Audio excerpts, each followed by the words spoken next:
হচ্ছিল, আপনি সাধারণ মানুষের গণতান্ত্রিক অধিকার নিয়ে বারবার কথা বলছেন।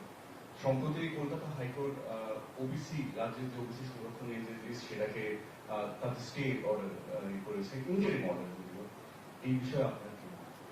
দেখুন, আইন আইনে লড়বে। আইনের কথা আমি যেহেতু এখনো ইন্টারিম অর্ডারে আছে, ফাইনাল জাজমেন্ট হয়নি। ফাইনাল জাজমেন্ট হলে I cannot criticize the judge, but I can criticize the judgment. ঠিক আছে, এটা কিন্তু ফাইনাল অর্ডার নয়। ওনারা কিছু সাজেশন দিয়েছেন, ওনারা কিছু অর্ডার দিয়েছেন। সেই অর্ডারটা কালকে আমরা পেয়েছি, কাল রাতে। ওটা নিয়ে স্টাডি করছেন লিগাল টিমের লোকেরা, এবং কেসটা অলরেডি সুপ্রিম কোর্টের কাছে আমরা 3 মাস টাইম নিয়েছিলাম। এবং আমরা যদি দেখি আইনত কোনটা আমাদের শুট করছে, সুপ্রিম কোর্টের 3 মাস টাইম মোতাবেক আমরা কিন্তু কাজটা করেছিলাম। এবং কাজটা গভর্নমেন্ট করেনি, কাজটা করেছে ওবিসি কর্পোরেশন। এবং সেখানে একজন x senior justice of Calcutta high court সেখানে আছেন। আমরা হাইকোর্টের রুলস মেনেই সবটা করেছিলাম, কিন্তু প্রতিদিন নতুন নতুন প্রশ্ন আসতেই পারে। আর আপনারা তো জানেন, সিপিএম আর বিজেপি কখনোই চায় না যে ওবিসি রিজার্ভেশন পাস হোক। এটা তো গরিব লোকেদের জন্য, এটা তো ইকোনমিক ব্যাকওয়ার্ড ক্লাস, যারা সোশ্যালি ব্যাকওয়ার্ড, যারা ইকোনমিক্যালি ব্যাকওয়ার্ড। শিডিউল কাস্ট ভাই বোনদের জন্য রিজার্ভেশন আছে, আমরা চাই থাকুক। ট্রাইবেলদের জন্য রিজার্ভেশন আছে, আমরা চাই থাকুক। যারা এখানে 33% লোক বাস করে, আমরা তো করিনি, দেশভাগের সময় থেকেই আছেন, তাদের অধিকার আমরা কি করে কাটবো? তাদের সম্পত্তি কাটতে হবে, তাদের চাকরি কাটতে হবে, তাদের শিক্ষা কাটতে হবে। তাদের আপনারা মানুষ হতে দেবেন না, মানুষের মতো মানুষ হিসেবে গড়ে তুলবেন না। তাও যেটা করেছিল তাতেও আপনাদের বলেছিলাম, তার মধ্যে 60 কাস্ট ছিল নন মুসলিমস। মুসলিম দেখলে আপনাদের গায়ে জ্বালা করে, সেটা আমি জানি। তা নেতাজি সুভাষচন্দ্র বোসের রাইট হ্যান্ড কে ছিলেন? শাহনওয়াজ খান। আপনারা বলতে আমায় বাধ্য করছেন। তাজমহলটা তৈরি করেছিলেন কে? শাহজাহান। কি করে ইতিহাসটাকে মুছবেন বলুন? গান্ধীজি কি বলেছিলেন? ঈশ্বর ও আল্লাহ তেরে নাম সবকো সুমতি দে ভগবান। নজরুল কি লিখেছিলেন? হিন্দু নর মুসলিম ওই জিজ্ঞাসে কোনজন, কান্ডারি বলো ডুবিছে মানুষ সন্তান মোর মার। ভুলে গেছেন? বঙ্গভঙ্গের বিরুদ্ধে বিশ্বকবি রবীন্দ্রনাথ ঠাকুর রাখি বন্ধন করেছিলেন, বাংলার মাটি বাংলার জল গান গেয়েছিলেন, হিন্দু মুসলিম সবাই সবার হাতে রাখি পরেছিলেন। আমরা সব ধর্ম, সব বর্ণ, সব জাতি, সবাইকে আমরা মান্যতা দিই, সম্মান করি। কিন্তু আপনারা যদি মনে করেন আপনারা যেটা ঠিক করবেন, কে কি খাবে, কে কি পড়বে, কার কি সম্পত্তি দখল করবেন, কার কি ভাষা দখল করবেন, কার কি চাকরি দখল করবেন, একেতে মানুষ পায় না। চাকরি সৃষ্টি হচ্ছে আর আপনারা বাধা দিচ্ছেন। একটা করে পিল আর কিল খেচ্ছে, পিল করছেন আর একটা করে কিল খাচ্ছেন, নিজেরা খাচ্ছেন। এটা কিন্তু আপনাদের ওপর বর্তাবে। আপনাদের জন্য আজকে অনেকে চাকরিহীন হয়ে গেছে, এবং আপনারা এটা আটকাচ্ছেন বলে আমার পুলিশ রিক্রুটমেন্টে হাজার পোস্ট খালি পড়ে আছে, আমি করতে পারছি না। আমার টিচারদের পোস্ট করতে পারছি না। আরো অনেক ভ্যাকেন্সি আছে আমার, অল ডিপার্টমেন্টে আছে, কিন্তু ওবিসি রিজার্ভেশন আমরা করিনি। এটা মন্ডল কমিশনের রেকমেন্ডেশন। ভিপি সিং যখন প্রাইম মিনিস্টার ছিলেন, মনে রাখবেন, বা ভিপি সিং লড়াই করেছিলেন, তখন কিন্তু বিজেপিও ভিপি সিং এর সাথে ছিলেন। তখন কেন এটাকে অপোজ করেননি?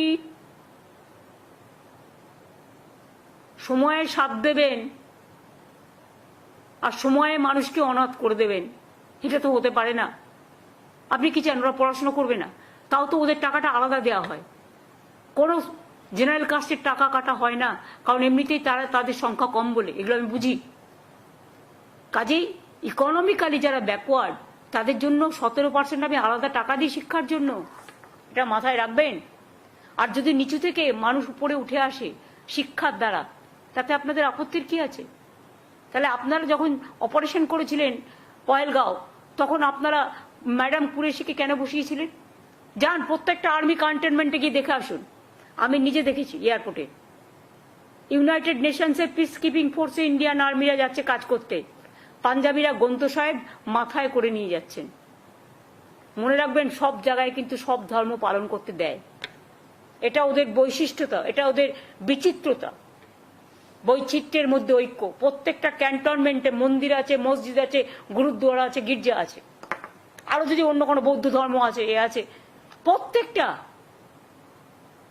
আজকে বেলুড় মঠ, যারা সবচেয়ে বেশি হিন্দু ধর্মের, রামকৃষ্ণ পরমহংসদেব, সারদা মা থেকে শুরু করে একেবারে স্বামী বিবেকানন্দ থেকে শুরু করে যাদের ধর্মে আমরা বিশ্বাসী, সেখানেই যদি দরগা থাকতে পারে, রাজনীতিটা কোথায় করছেন? গাছ তো যে কোনো কারো বাড়িতে পুঁততে পারে, পবিত্রতার সাথে পুতুন। কিছু কিছু গাছ আছে যেগুলো আমরা দেবদেবীদের বেলপাতা আমরা শিবের মাথায় চড়াই, আমরা মা দুর্গাকে দিই, আমরা মা কালীকে দিই, আমরা বৈষ্ণু মাতাকে দিই, আমরা কৈলাসকে দিই, কাশী বিশ্বনাথকে দিই। আমপাতা, লক্ষ্মীর ঘটে মেয়েরা আমপাতা বসায় বৃহস্পতিবার। তুলসী পাতা, তুলসী ক রকমের হয় জানেন? আমার বাড়িতে 40টা তুলসীর গাছ আছে ওইটুকু জায়গার মধ্যে। তুলসীর মধ্যে আবার লক্ষ্মী আছে, নারায়ণও আছে।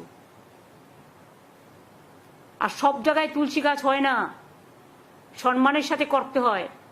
একটা ফল বিক্রেতা তার ধর্মের অনুষ্ঠান পালন করতে বাড়ি গেলেন, আর তার জায়গায় আপনি পবিত্র তুলসীটাকে পুঁতে দিয়ে অসম্মান করলেন তুলসী দেবতাকে। তুলসী, মনে রাখবেন, লক্ষ্মী নারায়ণ বলি আমরা। শ্রীকৃষ্ণকে আমরা তুলসী দিই, জগন্নাথকে তুলসী দিই, আমরা লক্ষ্মী নারায়ণকে দিই। আপনার পুঁততে হলে নিজের বাড়িতে পুঁতলেন না কেন? যারই কথা হোক, আমি কাউকে মিন করে বলছি না, আমি প্রত্যেককে বলছি, যারা যারা এই মিন মাইন্ডেড পলিটিক্স করেন, চ্যারিটি বিগিনস অ্যাট হোম। আয়নায় নিজের মুখ দেখুন, তারপরে অন্যের মুখ দেখবেন। এগুলো অন্যায়, দেবতাদের অসম্মান করা। সব ধর্মের লোকেদের সব ধর্ম পালন করার অধিকার আছে। আজকে দুর্গাপুজোয় ছুটি হয়, অনেকেই বাড়ি যান, দেশে যান, তাই বলে আমি তার বাড়িটা দখল করে নিতে পারি? কি শেখাচ্ছেন? কি রেখে যাচ্ছেন? যা ইচ্ছা বলছেন, যা ইচ্ছে করছেন। গণতন্ত্র যদি এখানে না থাকতো, তাহলে কি আর আপনি আমার পাড়ার মোড়ে দাঁড়িয়ে আমার উদ্দেশ্যে জুতো ছুটতে গিয়ে বলে না, ধর্মের কল বাতাসে নড়ে, জুতোটা গিয়ে পড়লো আমার একটা পাঞ্জাবি পুলিশের পাগড়িতে। I condemn that. শিখ ভাইরা, এমনকি অমৃতসরের যে শিখ প্রবন্ধক কমিটি, তারাও এটাকে ক্রিটিসাইজ করেছে। কেন আপনি তার পাগড়িতে জুতো ছুঁড়ে মারবেন? মারতে গেছিলেন আমাকে? তা আমার পাড়ার মোড়ে দাঁড়িয়ে আপনার বাড়ির সামনে তো সেম জিনিস হতে পারে। আমরা কোনোদিনও করেছি? করিনি। কিন্তু করিনি বলে আগামীকাল মানুষ যে কিছু ভাববে না নতুন করে, আমি তো সবাইকে কন্ট্রোল করতে পারি না, যদিও আমি এটাকে সমর্থন করি না। তাহলে পিএম এর বাড়ি যে কোনো দিন আমরা ঘেরাও করতে পারি, কিন্তু আমরা তো করি না, কারণ আমরা মনে করি চেয়ারের একটা সম্মান থাকা উচিত। হয়ে গেছে, এবার আমার অন্য কাজ আছে। Thank you.